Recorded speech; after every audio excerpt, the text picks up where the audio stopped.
ईर्ष्यालु भाई और हरा जिन। एक समय की बात है, ग्लेकॉट के राज्य में एक डेविड नाम का सिपाही रहता था।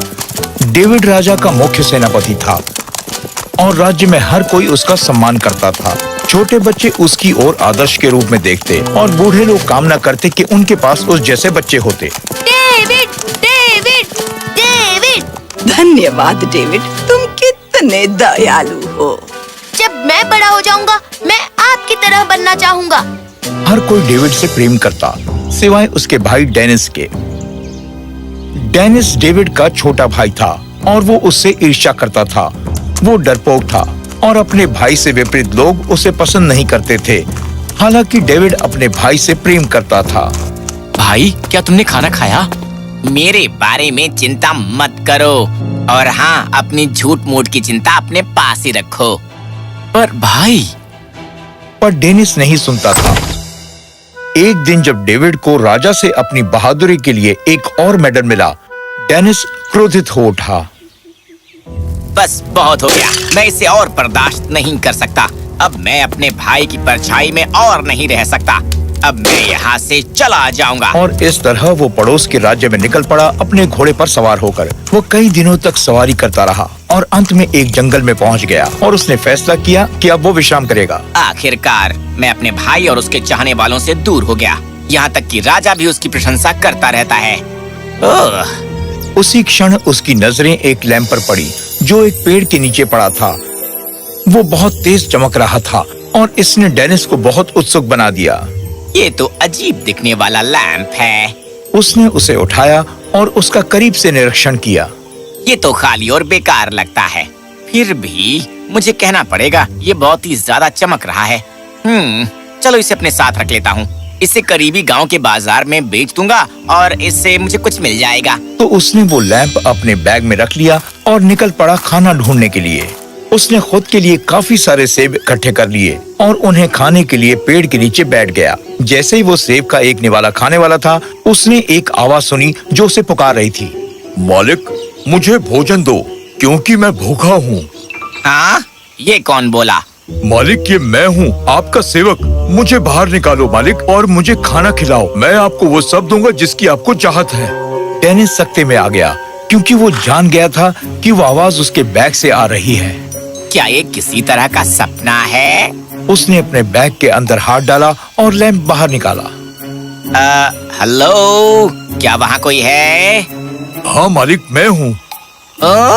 मालिक, फिक्र मत कीजिए, मैं आपका सेवक हूँ। आप लैंप को रगड़िए, मैं बाहर आ जाऊंगा। मैं ये कैसे जानूं कि तुम मुझे नुकसान नहीं पहुँचाओगे? आपके पास लैंप है और जिसके पास लैंप होता है वही मेरा मालिक होता है। डेनिस ने कुछ देर खुद से सोचा। खैर, कोशिश करने में कोई हर्ज नहीं।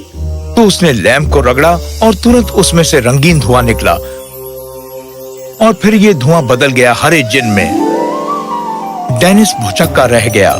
मालिक, मुझे बाहर निकालने के लिए धन्यवाद। मुझे बहुत भूख लगी है। आपको एतराज ना हो तो ये सेब खा लूं? हाँ?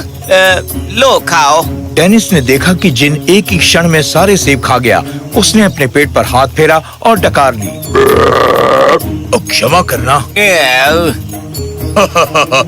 मालिक, अब मुझे बताओ कि अब आपकी क्या इच्छा है और मैं एक क्षण में उसे पूरी करूंगा।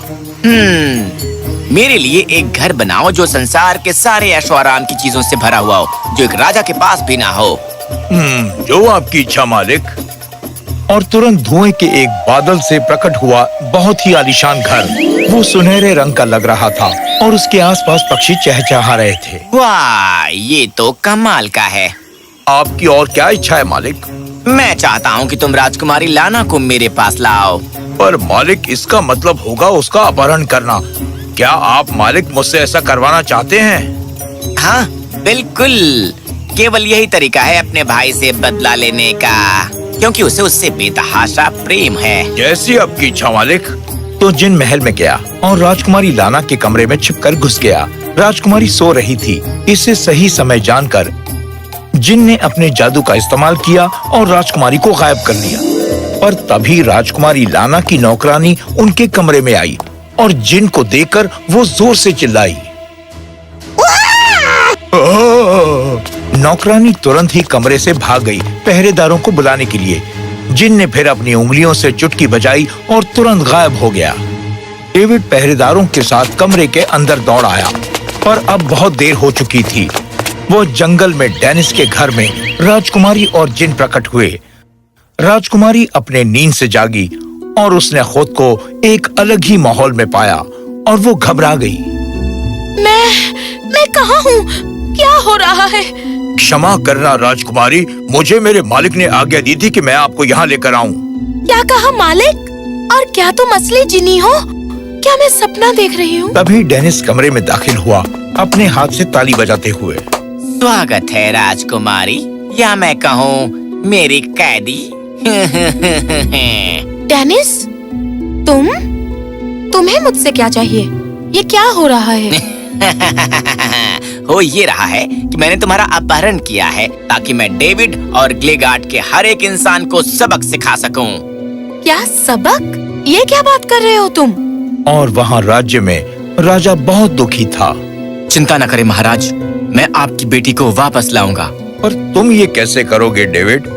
मेरी बेटी का जिन ने अपहरण किया है। मैं उसे ले आऊंगा इसकी मदद से। डेविड ने राजा को अपनी कंपास के बारे में समझाया, जो अलौकिक जीवों को ढूंढ सकती है। मुझे उस तरफ जाना है जिसकी तरफ ये इशारा कर रहा है। वो अलबान के उस बड़े से जंगल में है। तो फिर तुम अभी के अभी जाओ डेविड, और मेरी बेटी को वापस लाओ, और उस व्यक्ति को भी लाओ जिसने मेरी बेटी को कैद किया है। मैं उसे सख्त से सख्त सजा दूंगा। डेविड ने सिर हिलाया और सिपाहियों के साथ निकल पड़ा। मेरा अपहरण करने से तुम डेविड को कैसे सबक सिखा सकते हो? ओह, वैसे कि वो तुमसे प्रेम करता है। ये सुनकर राजकुमारी लाना इतनी खुश हुई कि वो ये भूल गई कि उसका अपहरण हुआ है। क्या? वो मुझसे प्रेम करता है? मैं तो इतने युगों से उससे प्रेम करती रही हूँ। बहुत बहुत धन्यवाद डेनिस, तुम एक स्वीट हार्ट हो। क्या कहा? Sweet heart? मैं स्वीट वीट नहीं हूँ, मैं डेनिस हूँ जो जिन्नों का मालिक हूँ, समझी? मैं आपको बता दूं मालिक कि मैं एक ही हूँ। तो बकवास बंद करो, ये महत्वपूर्ण नहीं है। इन दोनों में से कुछ भी नहीं। मुद्दा ये है कि मैंने तुम्हारा अपहरण किया है और मैं तुम्हारा सौदा करूंगा ग्लेगार्ड के राज्य के बदले। फिर एक बार जब मैं राजा बन जाऊंगा तो मैं डेविड को कैद कर लूंगा और हमेशा के लिए खुश रहूंगा। डेनिस, चलो भे, सच कहूँ तो तुम संसार में किसी और के मुकाबले अपने भाई को बेहतर जानते। तुम सोचते हो कि वो तुम्हारे और तुम्हारे इस हरे बाशिंदे से हार जाएगा? है? थोड़ी इज्जत करो। तुमने मेरे घर में मेरा अपहरण किया तब जब मैं सो रही थी। जैसे इज्जत करना हुआ ना? क्षमा करना। यहाँ क्या हो रहा है? तुम दोनों दोस्ती कर रहे हो? मैं यहाँ एक मिशन पर हूँ।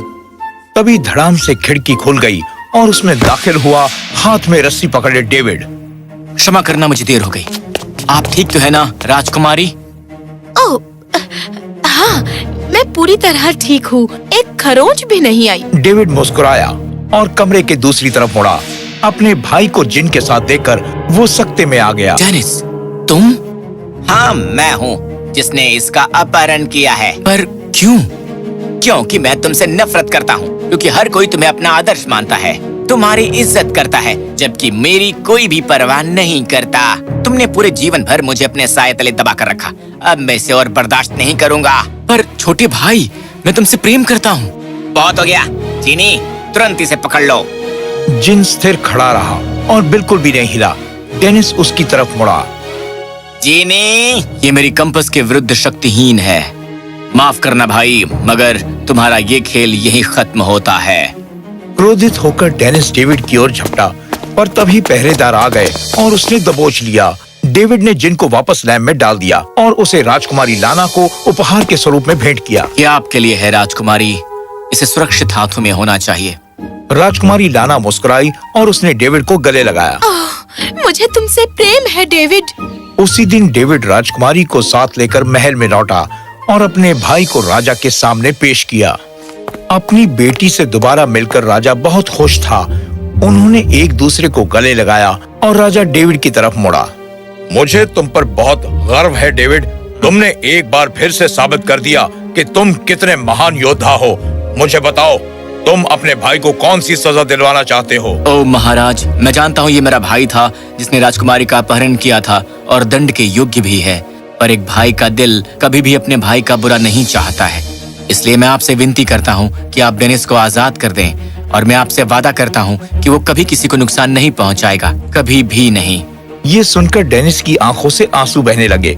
उसने जान लिया कि उसका भाई उससे कितना प्रेम करता है। वो तुरंत अपने घुटनों के बल गिर गया।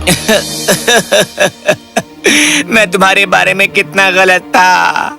आज मैं जान गया कि वो तुम्हें सबसे महान क्यों कहते हैं। राजा जिसने ये सब देखा, उसका हृदय पसीज गया। ऐसा लगता है जैसे तुमने अपना सबक सीख लिया है डेनिस, पर फिर भी मुझे तुम्हें दंड देना ही होगा।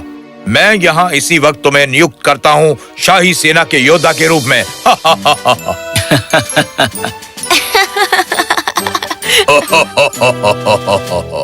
एक बहुत भव्य समारोह में डेविड और राजकुमारी लाना का विवाह हुआ। डेनिस बहुत खुश था और जहाँ तक जिन का सवाल था, खैर उसे राजकुमारी लाना द्वारा आजाद कर दिया गया, पर उसने राज्य में ही रहना चुना ताकि बच्चों को सिखा सके दया के गुण।